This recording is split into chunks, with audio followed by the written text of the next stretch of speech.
Descubrí que mi primo vendió nuestra empresa familiar a unos prestamistas. La semana pasada, la vida que tanto me había esforzado por construir empezó a desmoronarse de una manera que jamás imaginé.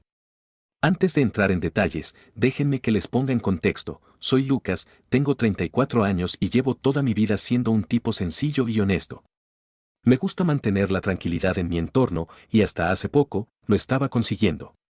Junto a mi primo Javier, que había sido casi como un hermano, llevábamos un negocio familiar que mi padre inició hace más de 2 décadas, una pequeña empresa de logística que, con los años y mucho esfuerzo, habíamos logrado expandir.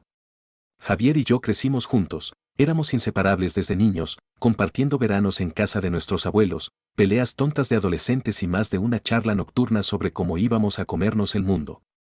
A él le confié todo cuando decidimos convertirnos en socios. ¿Quién mejor que la sangre para compartir tu pan y tus problemas? Hace un par de meses, sin embargo, empecé a notar algunas cosas extrañas. Los números de los balances financieros no cuadraban. Al principio, pensé que era un error de contabilidad, nada fuera de lo común en una empresa que se estaba expandiendo. Pero cada vez que profundizaba en las cuentas, algo olía mal. Pequeñas cantidades aparecían y desaparecían sin explicación, y el margen de ganancias era más estrecho de lo que debería. Lo comenté con Javier de forma casual, y su reacción me dejó intranquilo, una risa rápida, un cambio de tema y una palmadita en la espalda. No puedo describir cómo me sentí en ese momento, era una mezcla de desconcierto y una punzada de sospecha que me dejó despierto varias noches seguidas. Empecé a investigar por mi cuenta, a revisar facturas, órdenes de pago y cuentas menores que nunca había mirado con tanto detalle. Todo estaba demasiado bien maquillado, pero la verdad es que no había aprendido a desconfiar de la gente que más quería hasta que encontré la primera prueba. Una noche, mientras revisaba los registros después de que todos se hubieran marchado, descubrí algo que me hizo sentir como si me hubieran arrojado un balde de agua helada. Javier había abierto cuentas a nombre de empleados que, en muchos casos, ya ni siquiera trabajaban con nosotros. El dinero de estas cuentas se movía a otras más pequeñas, y de ahí, directo a los gastos personales que ahora comprendían sus recientes viajes y su repentino gusto por los lujos. No quería creerlo. Recuerdo que me quedé en la silla, en medio de nuestra pequeña oficina, con las luces fluorescentes parpadeando, mientras el silencio pesaba más que nunca. Javier, el mismo con quien compartía una vida de recuerdos, me estaba traicionando. No sé cómo pasaron los minutos o las horas esa noche. Solo sé que cuando levanté la vista del papel, las primeras luces del amanecer ya empezaban a filtrarse por la ventana.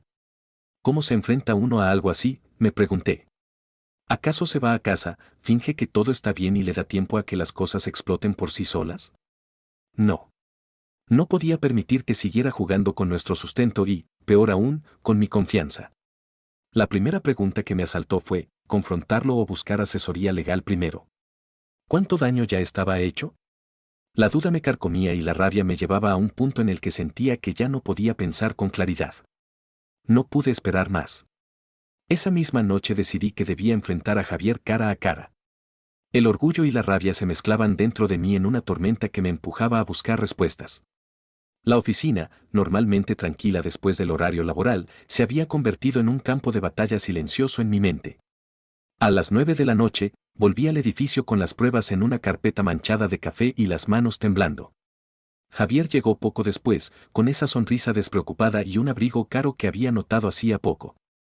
Su entrada fue como un golpe bajo, no se había molestado en ocultar las pruebas de su nueva vida llena de lujos. Cerró la puerta detrás de él, y por un segundo, el silencio fue ensordecedor. ¿Qué haces aquí tan tarde?, preguntó, aunque su tono era más de sorpresa que de preocupación. Se quitó el abrigo y lo dejó caer en la silla de su escritorio sin siquiera mirarme a los ojos. Necesitamos hablar, y no puede esperar, le respondí, intentando que mi voz sonara firme. Se giró hacia mí, sus cejas se alzaron un poco, pero sus ojos seguían sin reflejar más que una sombra de curiosidad. Sin preámbulo, lancé la carpeta sobre la mesa entre nosotros. Los papeles se deslizaron y se desparramaron, mostrando las pruebas del fraude que había cometido. Sus pupilas se dilataron apenas un instante antes de que su expresión se endureciera. ¿Qué se supone que es esto?, preguntó, aunque la inquietud ya se reflejaba en la rigidez de su mandíbula. Dio un paso atrás, como si estuviera calculando sus opciones. Es lo que no querías que encontrara, respondí, sintiendo como el nudo en mi garganta crecía al hablar. Las cuentas a nombre de empleados, los fondos desviados. Todo. El silencio volvió a caer, pero ahora era tenso, amenazante. No había marcha atrás. Javier tragó saliva y, por un segundo, pareció perder el control de su fachada. Pero, en un giro inesperado, recuperó su compostura y se lanzó a la defensa. No es lo que parece, Lucas, dijo, con voz grave. Todo esto tiene una explicación. No soy el único involucrado. La rabia me invadió de tal manera que sentí calor en mis mejillas. Era demasiado tarde para excusas, pero la desesperación en su voz hizo que el momento fuera aún más difícil de digerir. Lo conocía lo suficiente para saber que era su última carta, tratar de implicar a alguien más, desviar la atención. ¿Vas a culpar a alguien más? Repliqué, incapaz de contener la furia que hervía en mis palabras. ¿A quién, Javier? ¿A gente que ya ni siquiera trabaja aquí? El ambiente se cargó tanto que hasta la lámpara de escritorio parecía parpadear de ansiedad. No recuerdo quién dio el primer paso hacia adelante, pero en un momento estábamos cara a cara, tan cerca que podía sentir su respiración agitada. La tensión se rompió en un segundo cuando empujó la carpeta lejos de sí y me empujó el hombro. «Tú no entiendes nada», gritó, la máscara se rompió y la verdad salió a la luz. Lo empujé de vuelta, y sin más, los empujones se transformaron en un forcejeo torpe y violento, el ruido de sillas cayendo y papeles volando llenó el espacio. No sé cuánto duró, pero lo que sí sé es que al final ambos estábamos jadeando, desaliñados y enfrentados en una oficina que parecía un campo de batalla. Mi pecho subía y bajaba rápidamente mientras mi mente repetía solo una cosa: traición. Voy a llevar esto a juicio, Javier, le espeté, entre respiraciones. Esto no se queda aquí. Javier, aún en el suelo, con la camisa arrugada y una expresión que se debatía entre el pánico y la súplica, levantó la vista. Lucas, por favor. No lo hagas público. Esto destruiría a mi familia. Ahí, en esa confesión rota, entendí lo profundo que corría el daño. Me quedé de pie, con el corazón hecho pedazos, mientras el eco de la traición retumbaba en cada rincón de la oficina. Primera actualización, el día después de la confrontación fue un torbellino de emociones y decisiones. Apenas pude dormir esa noche, con la cabeza dándole vueltas a las súplicas de Javier, su intento desesperado de manipular la situación. Me levanté con los ojos hinchados y una sensación de pesadez en el pecho que no podía sacudirme. Tenía que actuar rápido, no solo por el negocio, sino por la dignidad que sentía amenazada por la traición de alguien que había sido mi amigo, mi familia. Lo primero que hice al llegar a la oficina fue llamar a nuestra contadora de confianza, Marta. No le expliqué mucho por teléfono, solo que necesitaba que revisara ciertas cuentas conmigo y que no debía comentar nada con nadie. Cuando llegó, le mostré los documentos más obvios. Sus ojos se agrandaron al ver las pruebas, y por un momento, vi cómo la profesional que siempre había sido luchaba por mantener la compostura. Lucas, esto es más grande de lo que parece, me dijo en voz baja, con una seriedad que me heló los huesos. Necesitamos detener todos los pagos y revisar las transferencias. Si esto sigue así, la empresa podría entrar en números rojos en cuestión de semanas. Eso me lo confirmó todo. Javier no solo me había traicionado a mí, sino a cada persona que dependía de nosotros. Nuestra empresa no era un gigante corporativo, pero tenía suficiente peso en la comunidad para que decenas de familias vivieran de ella. La presión subió de golpe. No se trataba solo de mí y de Javier, se trataba de todos. Pasé la tarde organizando una lista de empleados clave para hablar con ellos, personas que merecían saber que se estaban tomando medidas y que se trataba de un problema interno que íbamos a resolver. Sin embargo, antes de hacerlo, el ruido de la oficina interrumpió mis pensamientos. Un par de empleados murmuraban en la cocina, y aunque intenté ignorarlo, algunas palabras se filtraron y me hicieron tensar la mandíbula. ¿Has visto el coche nuevo de Javier? Dicen que es carísimo. Eso me confirmó lo que temía, que no era el único que se había dado cuenta de los lujos repentinos de mi primo. La situación se complicaba. No solo estaba lidiando con el fraude financiero, sino también con las preguntas y miradas de todos a mi alrededor. Intenté no mostrar debilidad, manteniendo la voz firme al hablar con Marta y los otros empleados. Pero por dentro, sentía que estaba al borde de un precipicio, con el viento soplando cada vez más fuerte. En un momento de respiro, cuando el día ya se estaba apagando, recibí un mensaje en mi teléfono. Era Javier. Por favor, hablemos esta noche. Podemos arreglar esto sin arruinarlo todo. Solo mirar su nombre en la pantalla me dio un vuelco en el estómago. No sabía si sentía rabia, pena o ambas cosas. Debía darle la oportunidad de explicarse o ir directo al abogado que estaba considerando contratar. Me detuve a pensar mientras miraba por la ventana de mi oficina, observando las luces de la ciudad y sintiéndome más solo que nunca. ¿Cómo alguien que conocía tan bien podía esconderme algo tan devastador? ¿Estaba dispuesto a escuchar sus excusas? Segunda actualización, a pesar de mi rabia, la parte más racional de mí sabía que debía escuchar lo que Javier tenía que decir. No porque confiara en sus palabras, sino porque podía revelar algo que no había descubierto aún. Acepté su petición y le pedí que viniera a mi casa esa noche. La espera se hizo interminable y la tensión se acumuló con cada tic del reloj. Cuando finalmente llegó, su presencia en la puerta me pareció irreal. Vestía de manera informal, sin el aire ostentoso de los últimos meses. Al mirarlo, sentí una mezcla de ira y lástima. Lo invité a pasar y nos sentamos en la sala, separados por una mesa de café que, en ese momento, parecía un abismo. Lucas, sé que esto parece imperdonable, comenzó, con la voz ronca y un temblor que delataba su ansiedad. Pero tienes que entender que no lo hice solo por mí. Cerré los ojos un segundo, conteniendo la marea de emociones. No podía permitirme perder la calma. ¿Entonces por quién, Javier? Mi voz salió más fuerte de lo que esperaba. ¿Por quién más estabas dispuesto a destrozar nuestro negocio y mi confianza? Javier se pasó las manos por el rostro, un gesto que me recordó los momentos en que estábamos bajo presión en la oficina, intentando solucionar algún problema de última hora. Pero esto no era una crisis de logística, era una traición. Todo comenzó con unas deudas personales, confesó al fin, bajando la mirada. Unos negocios que salieron mal y terminé enredado con gente de la que no podía salir sin más. Empecé a tomar pequeñas cantidades, pensando que podría devolverlas rápidamente, pero se salió de control. Sus palabras cayeron como un peso muerto entre nosotros. No podía creer lo que oía. No se trataba solo de un fraude egoísta, había algo más, algo peligroso detrás de sus acciones. ¿Qué tipo de gente, Javier? Pregunté, el miedo empezaba a reemplazar la ira. La posibilidad de que hubiera involucrado a terceros ponía todo en un plano mucho más oscuro. Gente que no perdona deudas, Lucas. Ya he pagado parte, pero siguen exigiendo más, y, si esto sale a la luz, ellos no solo vendrán por mí. El aire se me cortó por un momento. De repente, todo era mucho más complicado. No se trataba solo de confrontarlo o de resolver una crisis financiera. Ahora había un riesgo real para nuestra seguridad. Por un segundo, me vi arrastrado por el peso de la situación. Mis manos temblaban, y sentí que la sala se hacía más pequeña. ¿Y crees que eso justifica lo que has hecho? Respondí, tratando de mantener la compostura, aunque mi voz era apenas un susurro. La idea de que nos hubieran metido en un juego peligroso y fuera de nuestro control me puso al borde de un ataque de pánico. No, no lo justifica. Pero si esto se hace público, no solo perderé yo, Lucas. Tú también. La empresa, nuestras familias, todo. Me levanté de golpe, incapaz de quedarme sentado. Caminé por la sala, tratando de procesar lo que me acababa de decir.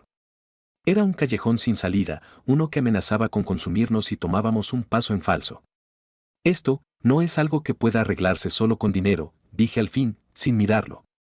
Notaba cómo la adrenalina corría por mis venas y mis pensamientos se arremolinaban en una vorágine de opciones y peligros. Javier se quedó en silencio, y por un segundo, la sala se sumió en un mutismo que me permitió escuchar mi propio corazón retumbar en mis oídos. Había muchas decisiones por tomar y poco tiempo. ¿Denunciarlo y exponer a la empresa y nuestras familias a la represalia de esa gente? ¿O intentar encontrar una salida menos obvia y más peligrosa? Mientras Javier se iba, con el rostro sombrío y las manos en los bolsillos, supe que las siguientes horas serían decisivas. Tercera actualización, la noche después de la confesión de Javier fue un infierno. No dormí ni un segundo, cada vez que cerraba los ojos, imaginaba caras desconocidas golpeando la puerta, exigiendo dinero o algo peor. A la mañana siguiente, con la mente agotada y el cuerpo cargado de tensión, tomé una decisión, debía actuar antes de que todo se viniera abajo. Consultar con un abogado seguía en la lista, pero primero necesitaba obtener más información para no poner a la empresa ni a nuestra gente en riesgo. Pasé el día haciendo llamadas y reuniendo documentación, intentando parecer sereno mientras el caos latente rugía bajo la superficie. Marta, la contadora, notó mi inquietud y se acercó. Lucas, ¿Todo va bien? Preguntó con una mirada preocupada. Todo bajo control, solo ajustes internos, mentí. Sentí una punzada de culpa al ocultarle la verdad, pero era necesario mantener la calma para evitar rumores. Más tarde, esa misma tarde, Javier irrumpió en la oficina, luciendo peor de lo que había imaginado.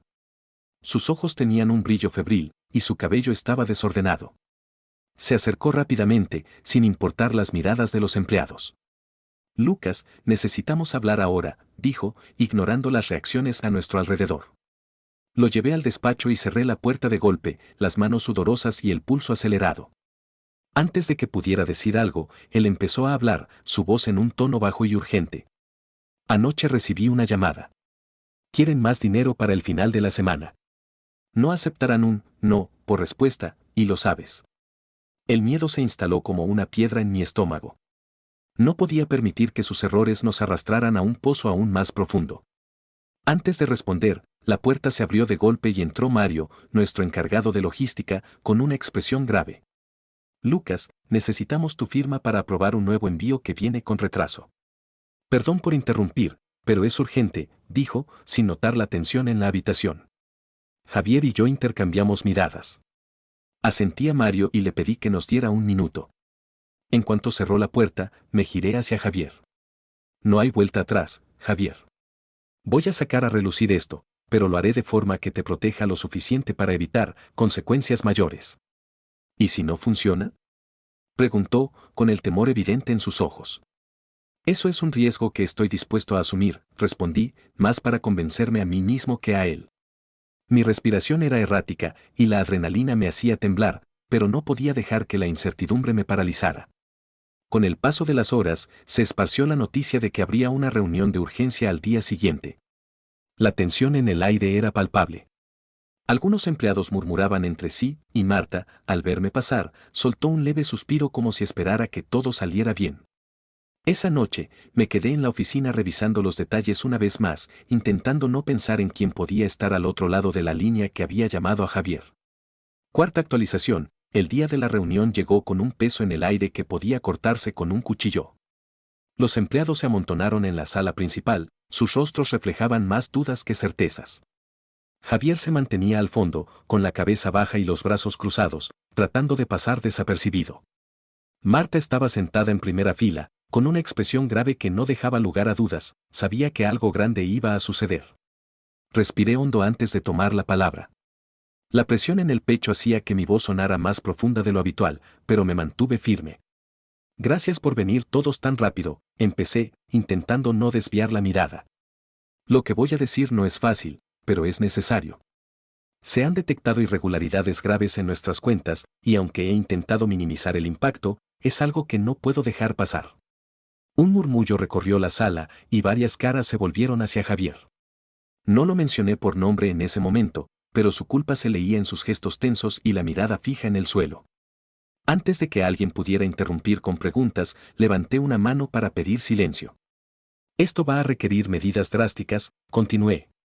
Vamos a detener algunos pagos temporales y reorganizar los procesos internos para proteger la empresa y a todos los que dependen de ella.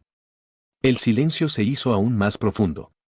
Marta se removió en su asiento, y Mario, que siempre había sido una voz de apoyo en tiempos de crisis, me miró con una mezcla de aprobación y preocupación. Era un momento de incertidumbre para todos, pero sentía que era lo correcto. Justo cuando parecía que las cosas empezaban a asentarse, el sonido de un teléfono rompiendo el silencio me hizo dar un respingo. El timbre provenía de Javier, y su reacción rápida para contestar casi hizo que dejara caer el aparato. Habló en voz baja, pero el miedo que se extendió por su rostro lo delató al instante. Colgó y me miró, susurrando solo una palabra, aquí. Las piezas encajaron de golpe. Mi corazón se aceleró, y la habitación, antes tan ruidosa, pareció estallar en una ola de nerviosismo y preguntas. Antes de que pudiera reaccionar, Javier se acercó a mí con un movimiento rápido, susurrando con la voz quebrada. Están afuera, Lucas. Vinieron por el dinero. En ese momento, la realidad de la situación se estrelló contra mí con la fuerza de un tren. Sin pensarlo dos veces, hice una señal a Marta para que mantuviera a todos tranquilos y me dirigí con Javier hacia la entrada. El miedo vibraba en el aire mientras avanzábamos, y la adrenalina convertía mis pensamientos en un caos. Fuera de la oficina, dos hombres con expresión severa y postura intimidante nos observaban desde un coche negro. Javier temblaba a mi lado, y por primera vez sentí un atisbo de empatía por él, a pesar de todo. No había marcha atrás. Me acerqué, notando cómo la conversación rápida y los gestos de los hombres se detenían al verme. ¿Qué quieren?, pregunté, intentando mantener la voz firme. Uno de ellos, un hombre calvo y con una cicatriz en la ceja, sonrió con frialdad. Solo queremos lo que nos deben, respondió, su tono seco y amenazante. Lo supe entonces, el verdadero peligro no era solo salvar la empresa, sino también salir de esto sin que nadie saliera lastimado. Actualización final, los días que siguieron fueron los más tensos de mi vida. Después de aquel encuentro con los hombres en la entrada, me vi obligado a tomar medidas drásticas para proteger a todos. Llamé a un abogado y contacté a las autoridades, asegurándome de actuar con precaución para evitar que cualquier represalia afectara a los empleados. La situación de Javier se complicó, pero decidimos, por el bien de todos, cooperar con las investigaciones. El proceso de reestructuración fue agotador y lleno de sacrificios, pero poco a poco logramos estabilizar la empresa. Javier, enfrentado a sus propios demonios, aceptó colaborar con las autoridades a cambio de proteger a su familia y a la compañía de las consecuencias más severas. Mirando hacia atrás, la traición de Javier fue una lección amarga sobre la confianza y las consecuencias de las malas decisiones. Sin embargo, la experiencia me hizo más fuerte y más consciente de lo que significa liderar y proteger lo que he construido. En esos días oscuros, descubrí que la verdadera fuerza radica en no rendirse y en saber cuándo es necesario pedir ayuda. A veces, las cicatrices de una traición no se borran, pero te enseñan a mirar hacia adelante con más cautela y, quizá, más sabiduría.